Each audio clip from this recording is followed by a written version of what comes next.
మన పూర్వీకులు కొన్ని యజ్ఞాలు చేసేవారు.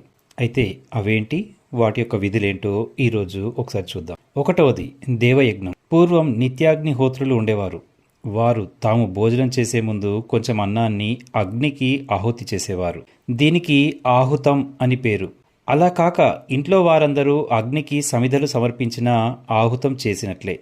సృష్టికి మూలకారకుడైన దేవదేవుణ్ణి నిత్యం తలుచుకొని ఆయనకు కృతజ్ఞతలు తెలపడమే దీని ఉద్దేశం. రెండవది పితృయజ్ఞం. మనల్ని కనిపెంచి ఇంత వారిని చేసిన తల్లిదండ్రులను ప్రేమగా చూడాలి. చిన్నప్పుడు వారు మనల్ని ఎంత ప్రేమగా చూశారో, మన అవసరాలు ఎలా తీర్చారో, అలాగే వారు పెద్ద వయసులో ఉన్నప్పుడు వాళ్ళను కనిపెట్టుకుని ఉండాలి. ఇలా వారి రుణాన్ని కొంతైనా తీర్చుకోగలగడమే పితృయజ్ఞం. మూడవది భూతయజ్ఞం. గృహస్థు సర్వప్రాణికోటి మీద దయ కలిగి ఉండాలి.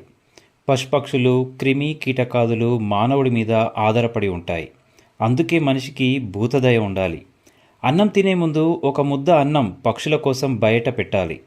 ఇంటి ముందు కుక్కకి, ఇంట్లో పిల్లికి అన్నం పెట్టాలి. ఇంట్లో పశువులు ఉంటే వాటికి పెట్టాలి. క్రిమి కీటకాల కోసం కొంచెం అన్నం పక్కన పెట్టాలి. మన పెద్దలు ఇలా పాటించడం మనం చూసే ఉంటాం. జలాశయాలలో జలచరాలకు కూడా ఆహారం వేయాలి. అన్ని ప్రాణుల యందు దయ కలిగి ఉండి ప్రతినిత్యం కనీసం ఏదో ఒకదాన్ని వాటికి ఆహారంగా ఇవ్వాలి. నాలుగవది మనుష్య యజ్ఞం. మన పెద్దలు అతిథి దేవోభవ అన్నారు.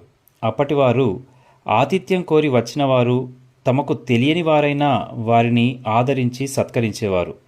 రోజులు మారాయి, అయినా ఇంటికొచ్చిన వారిని మన కులం వారా, మన మతం వారా, మనకే విషయంలోనైనా పనికి వస్తారా లేదా వగైరాలు ఆలోచించకుండా వాళ్ళు వచ్చిన సమయాన్ని బట్టి తగు విధంగా గౌరవించాలి. తోటివారి పట్ల దయ కలిగి ఉండాలి. అందరితో సఖ్యంగా ఉండాలి.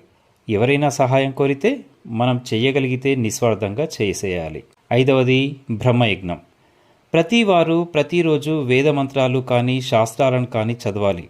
ఇప్పుడు వేదమంత్రాలు చదివే వారి సంఖ్య తగ్గింది. కానీ ప్రతివారు ఎవరికి వీలైనా, ఎవరికి ఆసక్తి ఉన్నా, ఎవరికి అనుకూలంగా ఉన్నా ఆ శాస్త్రాలను చదివేయాలి. ప్రతిరోజు కొత్త విషయాలను తెలుసుకునేందుకు ఆసక్తి చూపించాలి. అంతేకాదు తను తెలుసుకున్నది ఇతరులకు కూడా చెప్పాలి. ప్రతి మనిషికి భగవంతుని పట్ల విశ్వాసం, తల్లిదండ్రుల పట్ల ప్రేమ, భూతదయ, తోటి మనుషులతో కలిసి ఉండే మనస్తత్వం, శాస్త్రం తెలుసుకొని నలుగురితో పంచుకునే జిజ్ఞాస ఉన్నాయనుకోండి, ఈ ప్రపంచం ఎలా ఉంటుందో ఒక్కసారి ఊహించుకోండి. ఇంతటి సన్మార్గం మన సనాతనం చూపిస్తోంది.